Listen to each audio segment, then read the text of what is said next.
Hello everyone, this is our next lecture on distributed operating system. So basically this is our final unit on distributed operating system, that is distributed file system. Okay, in this lecture we are going to learn this introduction to distributed file system. After that we'll cover features of distributed file system. After that file models are covered. After that we are going to cover file accessing model, and then last we are going to cover file sharing semantics. Okay. So we'll start with introduction to distributed file system. Okay, so introduction to distributed file system. So distributed file systems that allow user of distributed computers to share data and storage resources. The goal is to present transparency to the user and the system. The main purpose of distributed file system is to allow user of physically distributed system to share their data and resources by common file system. Okay, तो distributed system में file system को समझने से पहले हम एक block diagram देख लेते हैं, उसके बाद हम लोग ये डेफिनेशंस पे आएंगे. ठीक है, so this is the diagram for distributed file system. Okay, so अगर आप एक लोकल सिस्टम की बात करते हैं तो वहाँ पे क्या है, एक सिस्टम है, उसका कुछ कैपेसिटी है, राइट. लाइक आप एग्जांपल ले सकते हैं, एक लोकल सिस्टम है, यहाँ पे आप एक एग्जांपल ले लीजिए छोटू सा. एक लोकल सिस्टम है, वहाँ पे उसका अपने फाइल सिस्टम है जिसका प्रोसेसिंग डेटा प्रोसेसिंग पावर जो है, डेटा स्टोरेज जो है वो 1 TB का है, मतलब वो 1 TB को ही एक्सेस कर सकता है, राइट. अब यहाँ पे आते हैं हम लोग डिस्ट्रीब्यूटेड सिस्टम है. डिस्ट्रीब्यूटेड सिस्टम में क्या है, जो नोड्स होती हैं वो एक क्लस्टर के अंदर आप बोल सकते हैं इंटरकनेक्ट होती है, राइट. सो हर एक नोड की जो होती है वो अपनी एक डेटा स्टोरेज कैपेबिलिटी होती है, that is 1 TB. Node 1 has a data capability of 1 TB. Node 2 has a its own data storage that is 1 TB. Node 3 has its own and node 4 has its own.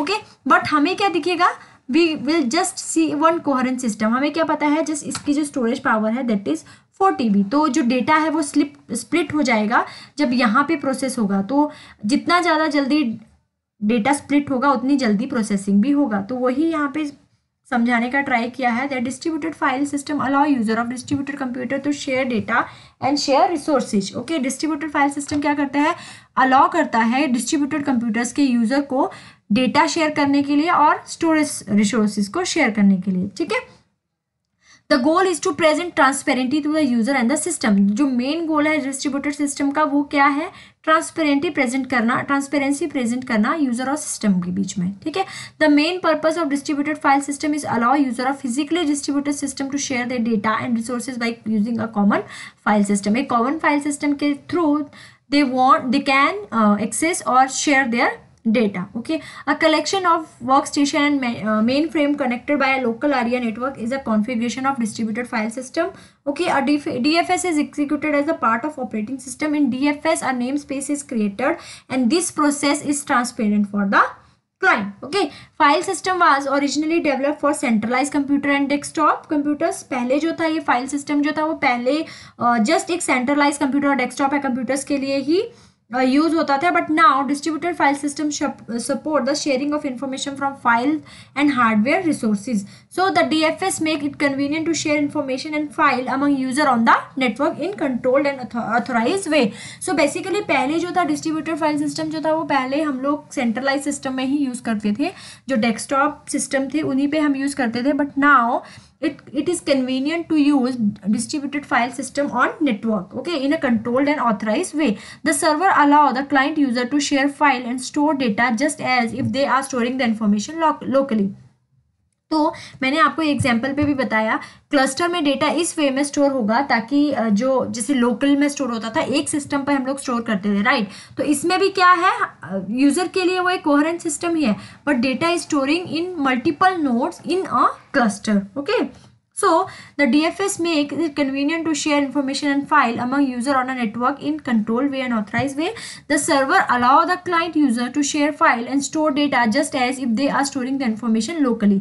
जैसे वो local data बोल सकते हैं आप, locally जो data था वो store होता था.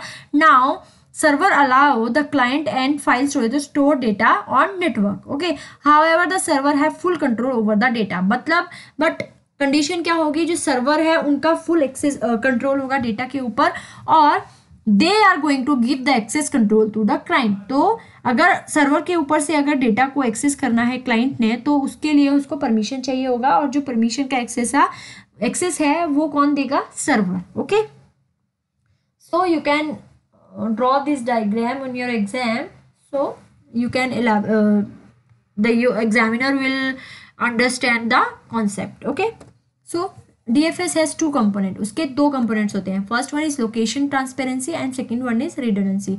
Location transparency कैसी होती है? Through the namespace component. Okay, so namespace क्या होते हैं? You can say that namespace are a variable or you can say that एक टाइप का नेम है जो ऑब्जेक्ट को हम प्रोवाइड कर देते हैं. ठीक है, and redundancy is done through a file replication component. File replication क्या होता है? जब हम फाइल को की रेप्लिकास बनाते हैं, राइट, हम क्या करते हैं, एक फाइल है उसके नंबर ऑफ रेप्लिकास बना के नेटवर्क में डाल देते हैं, तो उससे क्या हो जाता है, अपना रिडंडेंसी इंप्रूव हो जाता है. ठीक है, in the case of failure and heavy loads this component together improve the data availability by allowing the sharing of data in different location to be logically grouped under one folder. अगर हम बोल सकते हैं कि अगर कोई failure आ गया या बहुत ज़्यादा लोड आ गया नेटवर्क के ऊपर, तो ये जो कंपोनेंट है ये दोनों मिलके जो डेटा शेयरिंग ही उसकी अवेलेबिलिटी को बढ़ाते हैं, राइट. और जो डेटा होता है वो डिफरेंट लोकेशन पे पड़ा होता है, उसको हम वो एक ही ग्रुप में और यू कैन से दैट एक ही फोल्डर के अंदर लॉजिकली ग्रुप कर देते हैं. उस फोल्डर का क्या नाम है? That is DFS root. उसको हम क्या बोलेंगे? DFS root. तो मतलब अगर नेटवर्क पे कोई फेलियर भी आ गया, कोई लोड भी आ गया, तो ये जो दो कंपोनेंट है ये क्या करेंगे, डेटा अवेलेबिलिटी को, मतलब डेटा को इस तरह से अवेलेबल कर देंगे कि जो डिफरेंट लोकेशंस हैं वो उस डेटा को एक्सेस कर पाएँ और उस डेटा को एक ग्रुप के अंदर, जो लोकेशन है उनको एक ग्रुप के अंदर मतलब लॉजिकली ग्रुप कर दें एक फोल्डर के अंदर, जिसको हम बोलेंगे DFS root. Okay, it is not necessary to use both the two components of DFS together.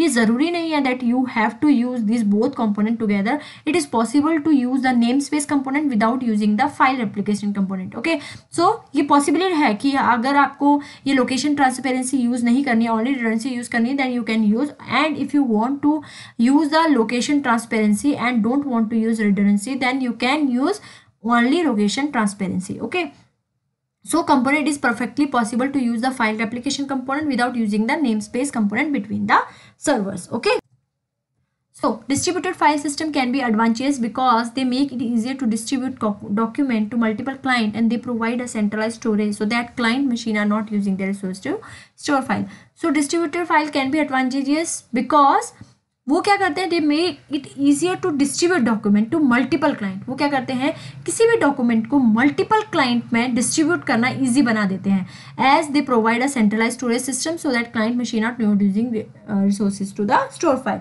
Okay, so a distributed file system allow efficient and well manage data and storage sharing option on a network compare to other option. So another option for user in network based computing is shared disk file system. Okay, so कौन से और option हमारे पास आ जाते हैं? First one is share disk file system. तो share disk file system क्या होता है? A share disk file system put the access control on the client system so that data is inaccessible when the client system goes offline. Okay, जब हमारा जो client है अगर वो ऑफलाइन हो जाए तो उसका जो एक्सेस कंट्रोल है वो इनएक्सेसिबल हो जाएगा.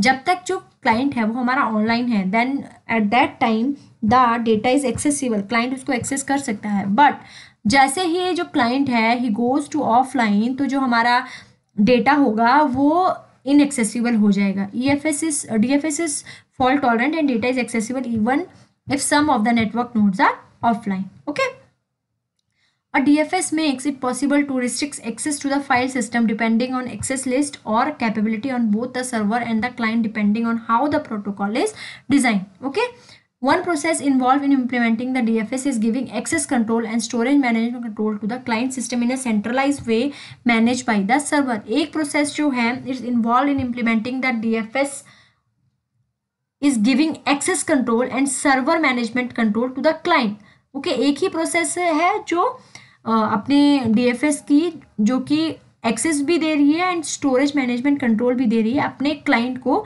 इन a centralize way manage by the server. Okay, so transparency is one of the core processes in DFS.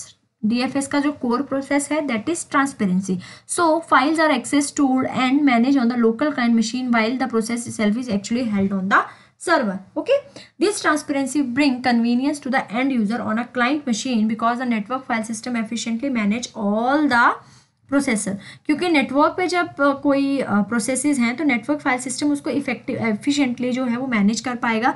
Generally DFS is use in LAN generally हम DFS जो है वो लैन में यूज करते हैं, but it can be use in वैन और over the network. Okay, so next is feature और distributed file system.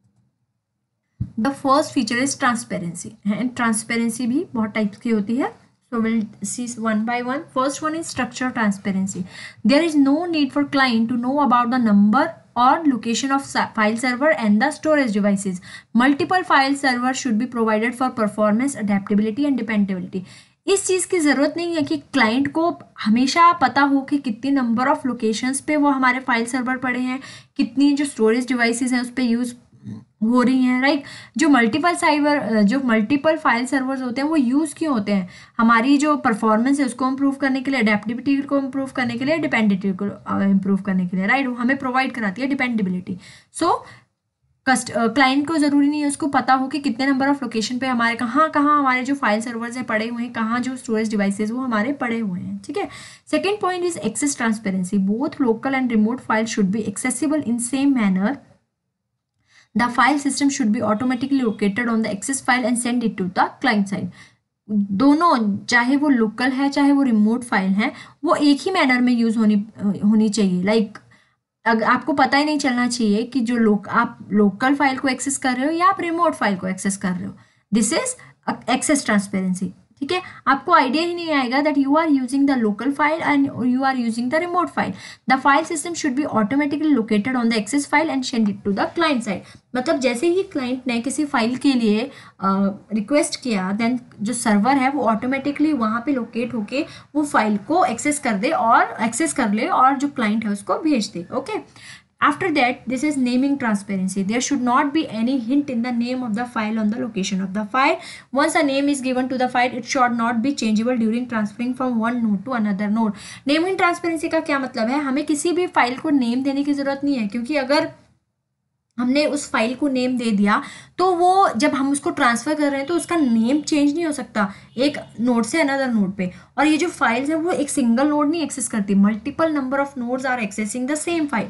So we should not be any hint in the name of the file to the location of the file. मतलब उस location की name या ऐसा कुछ भी हमें पता नहीं होना चाहिए, क्योंकि that file is use by multiple nodes. Okay, after that replication transparency. If a file is copied on multiple node, both the copy of the file and the location should be hidden from one node to another node. Okay, so अगर एक file है वो multiple location पे copy है तो हर एक copy और उसकी जो फाइल है उसकी लोकेशन जो है वो हिडन होनी चाहिए एक दूसरे से. Okay, so this is the application transparency. After that, the point is user mobility. It allow automatically bring the user home directory to the node where the user logs in. मतलब जहाँ से user login करना चाहे वहीं से वो login कर सके. It is user mobility. ठीक है, मतलब अगर आपने अपनी फाइल को, मतलब आप अगर वाइड एरिया नेटवर्क की बात करते हैं, if you are accessing your file from New York, then same file should be automatically open in India. Okay, मतलब जहाँ से आपने लॉगिन किया you can automatically check that file. Okay, after that the point is performance. Performance is based on the average amount of time needed to convince the client request. So basically performance किस पे based है, like जितना time client request पर काम करने को लगा, like उसकी रिक्वेस्ट आई and the server will response to that request, that average time is use for calculating the performance. Okay, this time cover the CPU time plus time taken to access secondary storage plus network access time. जो ये time होता है इसमें क्या होगा, जो CPU का time लगा, टाइम टेकन टू जो मेमोरी हमने एक्सेस की उसमें लगा, and the network access time, जो नेटवर्क को एक्सेस करने के लिए टाइम लगा. ये जो टाइम है ये इसका जो एवरेज टाइम होगा इसके ऊपर क्या बेस करता है, परफॉर्मेंस जो है वो बेस्ड होती है. ठीक है, it is advisable that performance of distributed file system be similar to that of a centralised file system. Okay, next is simplicity and ease of use. The user interface of file system should be simple and the number of command in the file should be small. Okay, so basically क्या है, जो user interface है file system का वो बहुत simple होना चाहिए and जो कमांड्स है वो कम होनी चाहिए, ताकि कोई भी उसको ईजिली समझ सके और उसको लाइक पढ़ते ही समझ आ जाए. ऐसा ना हो ना कि कमांड्स बहुत कॉम्प्लेक्स हो और क्लाइंट जो है वो उसका अंडरस्टैंड ही ना कर पाए. ठीक है, After that, the point is high availability. A distributed file system should be able to continue in case of any partial failures like a link failure, a node failure, and a storage drive cache. A high authentic and adaptive distributed file system should have different independent file server for controlling the different and independent storage devices. Okay. So basically क्या है, distributed file system जो है should be able to continue his task. अगर कोई failure भी आ जाता है फिर भी जो डिस्ट्रीब्यूटेड फाइल सिस्टम है वो एबल होना चाहिए कि वो अपना जो उसका काम है उसको वो कंटिन्यू कर सके, राइट.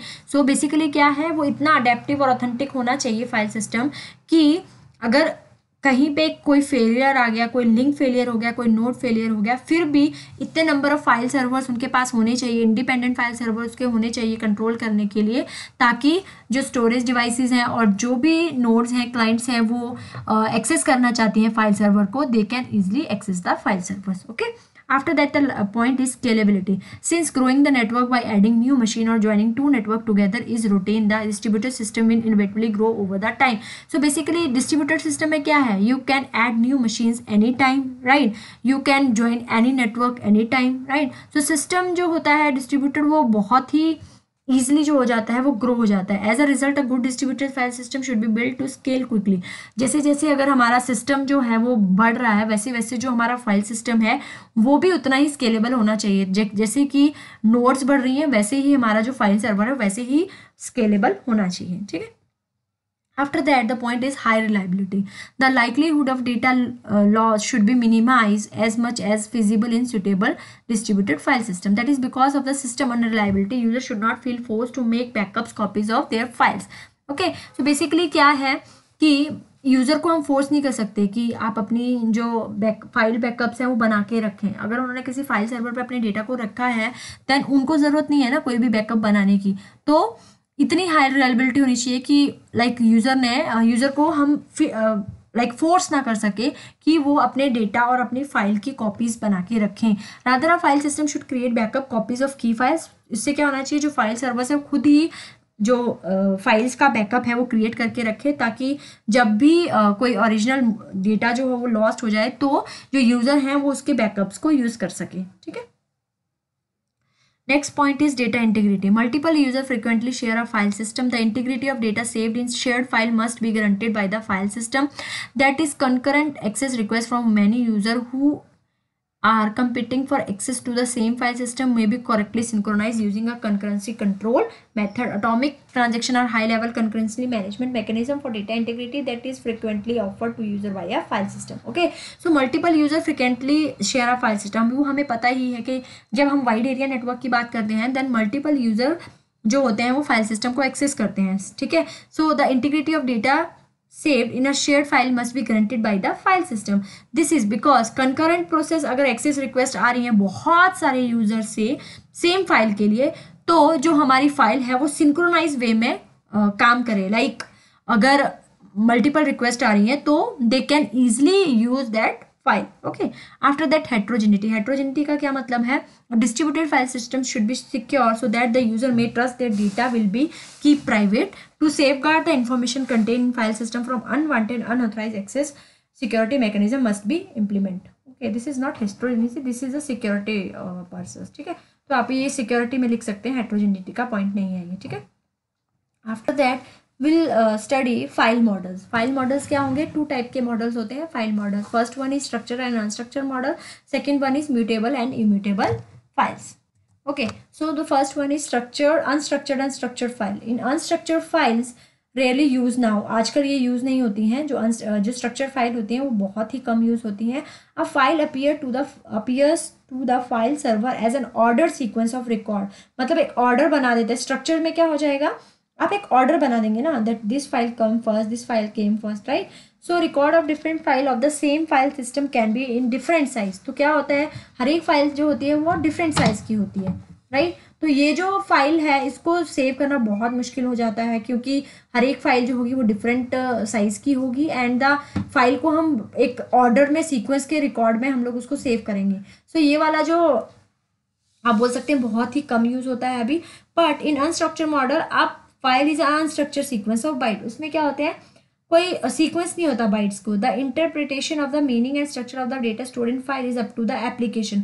जैसे एप्लीकेशन को अपने डेटा को यूज करना है वो वैसे ही अपने फाइल सिस्टम में डेटा को रखती है। Most modern operating system use the unstructured file model. Unstructured file model में क्या होगा, डेटा में कोई सीक्वेंस नहीं होगा, जैसे जिसको अपनी फाइल को रखना है they can use their files. Okay, after that, mutable and immutable file. Based on the modifiability criteria, files are of two types, mutable and immutable. Most existing operating system use mutable file mode, and update performed on file overwrites its old content to produce the new content. Okay, and immutable क्या, mutable क्या है, मतलब हम उस पर कुछ changes कर सकते हैं। Like अगर आपने किसी वैल्यू को 10 रखा था पहले and after that you want to change that file to 11, तो आप वो कर सकते हैं। बट इम्यूटेबल में क्या होता है, you can't update your file a new version. इसमें क्या होता है, इम्यूटेबल में क्या होता है, फाइल को अपडेट करने से ज्यादा आप एक न्यू फाइल क्रिएट कर देते हो। Each time a change is made to the file content the older version is retain unchange. The problem in this model are increase use of disk space and increase disk activity. So basically क्या होता है, इसमें आप पुरानी file को update करने की बजाय एक न्यू फाइल जो है वो क्रिएट करते जाते हो, और अगर आप आपको जितनी बार चेंज करना है आप उतनी बार न्यू फाइल क्रिएट करोगे, तो उससे क्या होगा, मेमोरी जो है वो वेस्ट होगी। मतलब मेमोरी में जब वो स्पेस लेगा तो उससे क्या होगा, डिस्क एक्टिविटी भी इंक्रीज होगी और जो हमारी मेमोरी है वो भी फालतू में यूज होगी। So these are the file model. First one is unstructured and structure file model, second one is mutable and immutable file. Okay, so next one is file accessing models. The specific client request for accessing a particular file service on the basis of the file access model used by distributed file system. ठीक है, a specific client request for accessing a particular file, जब किसी specific client की request आती है किसी particular file को access करने की, तो उसमें जो मॉडल यूज होते हैं वो होते हैं ये file accessing model. So the file accessing model basically depending on the unit of data access and the method used for accessing remote files. Okay, जो file accessing model होते हैं किस पे based होते हैं, एक तो बेस होते हैं the unit of data access and the second one is the method used for accessing remote files. Okay, on the basis of unit of data access, following file access model might be used in order to access the specific file. So first one is file transfer model, second one is block level transfer model, third one is byte level transfer model, and fourth one is record level transfer models. Okay, so first one is file level transfer model. In file level transfer model, the complete file is moved while a particular operation is necessary to the file data to be transmitted all the way through the distributed computing network, client and server. This model has better scalability and the efficient. So file level transfer model में क्या होगा, आप एक complete file को transfer कर देंगे, उसमें से आप कोई डेटा कॉपी नहीं करेंगे, उसमें से कोई बाइट्स कॉपी नहीं करेंगे। इसमें क्या होगा, you are going to transfer a file, a whole file is moved from one place to another place with while a particular operation necessity the file data to be transmitted all way through the distributed computing network among the client and server. मतलब client server के अंदर जब एक particular पूरा file जो है वो transfer हो रहा है, that is file level transfer model. Okay, second one is block level transfer model. As the name implies, इसमें एक ब्लॉक ही फाइल डेटा का एक ब्लॉक ही ट्रांसफर होगा. ठीक है, in block level transfer model file data transfer through the network amongst client and the server to a complete unit of file of blocks. मतलब जो file है उसके जो ब्लॉक्स हैं वो सेंड होंगे. इन short, the unit of the data transfer in block level transfer model is file blocks. Okay, the block level transfer model might be used in distributed computing environment comprising several diskless workstation. इसमें क्या होगा, block by block जो है वो data transfer होगा. ठीक है, file जो है ब्लॉक बाई ब्लॉक ट्रांसफर होंगी. After that the point is byte level transfer model. Byte level transfer model में क्या होगा, in byte level transfer model file data transfer the network amongst client and server is accomplished in unit of bytes. इसमें क्या होगा, data जो है वो units of bytes में ट्रांसफर होगा. In short, the unit of data transfer in byte level transfer model is bytes. मतलब basically जो बाइट्स है उसमें जो है वो हमारा डेटा जो है वो फाइल का जो डेटा है that will be transfer. The byte level transfer model offer more flexibility in comparison to the other file transfer model. So byte level transfer model जो है वो ज़्यादा flexible है as compared to other file transfer model. क्यों? It allow retrieval and storage of an arbitrary sequence sub range of a file. Okay, but the major disadvantage of byte level transfer model is the trouble in cache management because the variable length data or different access request. उसका क्या हो सकता है, जो main trouble है कब है, जब हम उसकी कैशे को मैनेजमेंट करते हैं, क्योंकि जो वेरिएबल लेंथ डेटा की हो सकती है वो हर एक रिक्वेस्ट की अलग अलग हो सकती है, ठीक है। So next point is record level transfer model. So record level transfer model क्या है? The record level transfer model file transfer model might be use in the file model where the file content and the structure in the form of records. जब record की फॉर्म में आपका data जो है that will be transfer, that is called as record level transfer model. In record level transfer model file data transfer through the network amongst client and the server is accomplished in unit of record. Okay, the unit of data transfer in record level transfer model is record. Basically जब हम record के form में, record क्या होते हैं, इसमें tables होते हैं, रिकॉर्ड के फॉर्म में हम जब डेटा को ट्रांसफर करेंगे, किसी भी फाइल के डेटा को ट्रांसफर करेंगे, that is record level transfer model. So now next is file sharing semantics. So consistency semantic is concept which is used by user to check file system which are supporting file sharing in their system. Basically it is a specification to check that how in single system multiple user are getting access to same file at the same time. इसमें basically हमें क्या check करना है कि जब multiple user हैं उनको एक ही टाइम पे सेम फाइल का एक्सेस कैसे मिल रहा है। They are used to check various things in file like when will modification by some user in some file is noticeable to other। मतलब अगर किसी यूज़र ने एक फाइल में चेंज किया तो उसका जो चेंजेस है वो दूसरे यूज़र को भी दिखने चाहिए, ठीक है। Consistency semantics is concept which is in direct relation with concept name process synchronisation algorithm. So consistency क्या होगा, किसके साथ कनेक्ट होगी, सीधा सिंक्रोनाइजेशन के एल्गोरिदम के साथ। But process synchronisation algorithm are not use in case of file IO because of several issue like great latency, slower rate of transfer of disk and network. Okay, तो इसका example क्या होगा, when an atomic transfer transaction to remote disk is performed by user, it involve network communication, disk read and write or both. System which is completing their task with full set of functionality had a poor performance. In Andrew file system, successful implementation of sharing semantic is found. Okay, जब हमको एक atomic transaction करना है to remote disk is perform by user, जब एक atomic transaction होती है user के थ्रू रिमोट डिस्क के ऊपर, इट इन्वॉल्व्स नेटवर्क कम्युनिकेशन। इसमें क्या क्या इन्वॉल्व होता है, that network communication, discrete and write are both are involved. Okay, system which is completing their task with full set of functionality had a poor performance. अगर कोई system जो है अपने टास्क को ये नेटवर्क कम्युनिकेशन, डिस्क्रीट, राइट के साथ complete भी कर लेता है तो उसकी जो परफॉर्मेंस होगी that will be poor. Okay, and Andrew file system successful implementation of sharing semantic is found. Andrew file system में जो है वो एक सक्सेसफुल इम्प्लीमेंटेशन मिली है जब हमें पूरी फंक्शनैलिटीज के साथ डेटा जो है वो शेयर कर सकते हैं, ठीक है। To access same file by the user process is always enclose between open and close operation. When there are series of access take place for the same file then it makes a file session. Okay, so consistency semantics भी आगे तीन type के होते हैं। The first one is unique semantics, second one is session semantics and third one is immutable shared file semantics. Okay, so first one is unique semantics. Okay, the first one is Unix semantics. The file system Unix system use following consistency semantics. जो Unix होते हैं वो बहुत ये types के consistency semantics को follow करता है। सो फर्स्ट है the file which user is going to be write will be visible to all user who sharing that file at the same time. So basically अगर किसी user ने किसी file पे कोई राइट अपडेट मतलब write operation किया है, उसको अपडेट किया है, तो जो सेम अपडेट है वो बाकी जो उस फाइल को शेयर करने वाले हैं उनको भी विजिबल होना चाहिए। Okay, so next is there is one mode in Unix semantic to share file by a sharing pointer of the current location.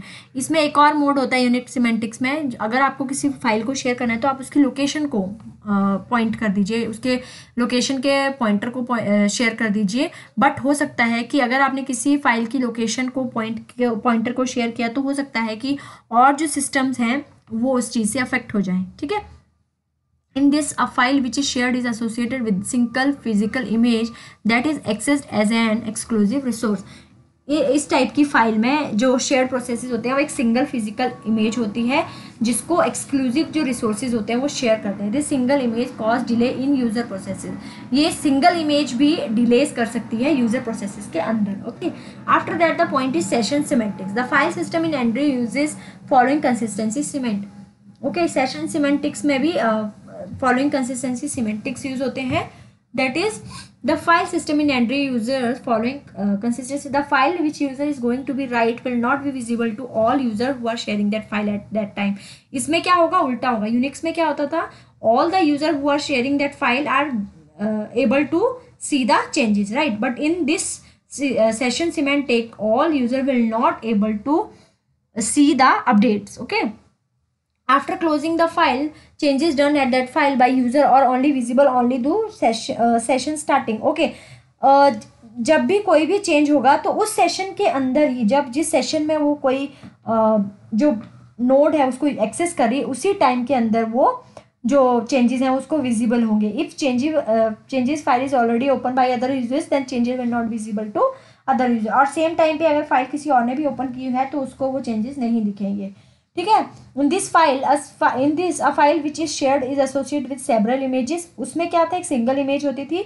इसमें क्या है, मल्टीपल इमेज होंगी. And there is no delay in this because it allow multiple user to perform both read and write access concurrently in their images. Okay, तो इसमें क्या होगा, आप Unix semantics में आप फॉर एग्जांपल आप बोल सकते हो किसी ने एक फाइल ओपन की है, राइट, उसमें आप उसने कुछ चेंज किया तो सेम जो चेंज है वो दूसरे यूजर को भी दिखेगा. बट इसमें क्या होगा, लाइक अगर आपने एक फाइल में कोई चेंज किया है तो वो दूसरे यूजर को नहीं दिखेगा. और इसमें आप सेवरल इमेजेस के साथ फाइल शेयर कर सकते हो और इसमें कोई डिले नहीं होगा क्योंकि मल्टीपल इमेजेस है ना, तो हर कोई इसको ओपन कर सकता है. ठीक है. After that immutable shared file semantics. So there seems a unique approach immutable shared file. In this user are not allowed to modify file which is declared as shared by its creator. So basically इसमें क्या होता है, जो user है वो file को modify ही नहीं कर सकता क्योंकि उसका जो मेन क्रिएटर है उसने अपनी फाइल को शेयर नहीं किया है, मतलब शेयर किया है बट अपडेशन के लिए शेयर नहीं किया है. ठीक है. An immutable file has two property which are follow. इसकी दो प्रॉपर्टीज होती है. It name may not be reuse. इसका जो नाम है, जैसे कि जीमेल आईडी के नेम्स होते हैं, एक बार जो नेम सेट हो गया वो हम यूज नहीं कर सकते. It content may be not be alter. उसका जो कंटेंट है उसको हम ऑल्टर नहीं कर सकते. In this file system content files are fix. The implementation of semantics in the distributed system is simple because sharing is discipline. Okay, so इस topic में हमने क्या किया, this is very important topic. So firstly we covered the introduction to distributed file system. Okay, we'll cover everything about distributed file system. After that we covered this diagram. After that we covered two component. First one is location transparency and second one is redundancy transparency. Okay, after that we covered the features of distributed file system. Features are transparency, user mobility, performance, simplicity and easy of use, high availability, scalability, high reliability, data integrity. Okay, so in this place of heterogeneity you can write security. Okay, after that file models. File models are two types of file models are there. First one is unstructured and structured file. Second one is mutable and mutable immutable files. Okay, mutable files क्या होगी, जिसको हम change कर सकते हैं. Immutable files क्या होगी, जिसको हम चेंज नहीं कर सकते. After that file accessing model कौन से हो गए, file level transfer model, block level transfer model, byte level transfer model, record level transfer model. So file level में क्या होगा, हम पूरी की पूरी फाइल को ट्रांसफर कर देंगे. Okay, from one process to another process. In block level we are transferring the file by using blocks. Okay, after that we are using the bytes. Bytes by bytes हम transfer करेंगे data को. After that the record level. Record level में आप record में कुछ भी कर सकते हैं, टेबल्स आ सकते हैं, कुछ भी आ सकता है रिकॉर्ड में. जिस फॉर्म में आप रिकॉर्ड बना के भेजना चाहते हो you can send it. Okay, after that we covered file sharing semantics. Consistency semantics आ गए. आफ्टर दैट कंसिस्टेंसी सिमेंटिक्स भी आगे 3 टाइप्स के होते हैं. First one is unique semantics, session semantics and immutable semantics. Unique semantics में हमने क्या पढ़ा, अगर हमने किसी फाइल में चेंज किया है तो विजिबल होगा सब फाइल के लिए और एक फिजिकल सिंगल इमेज आ जाएगा, राइट. और इसमें डिले क्यों आता है, क्योंकि एक सिंगल इमेज ट्रांसफर होता है. तो अगर एक ने ट्रांसफर इमेज को ओपन किया है तो सेकंड को वेट करना पड़ेगा वो इमेज को ओपन करने के लिए. सेशन सिमेंटिक में क्या हो गया, अगर आपने कोई चेंज किया है विजिबल मतलब फाइल के अंदर तो वो दूसरे यूजर को शेयर नहीं करेगा. और इसमें क्या होता है, मल्टीपल फाइल जो होती है वो शेयर करती हैं. इसमें डिले नहीं आएगा क्योंकि मल्टीपल फाइल्स हैं तो नंबर ऑफ प्रोसेसेस उसको ओपन कर सकती हैं, right. After the immutable shared file. Immutable shared file क्या होती है, there seem to be unique approach. Shared file इसमें क्या होता है, user not allowed to modify the file.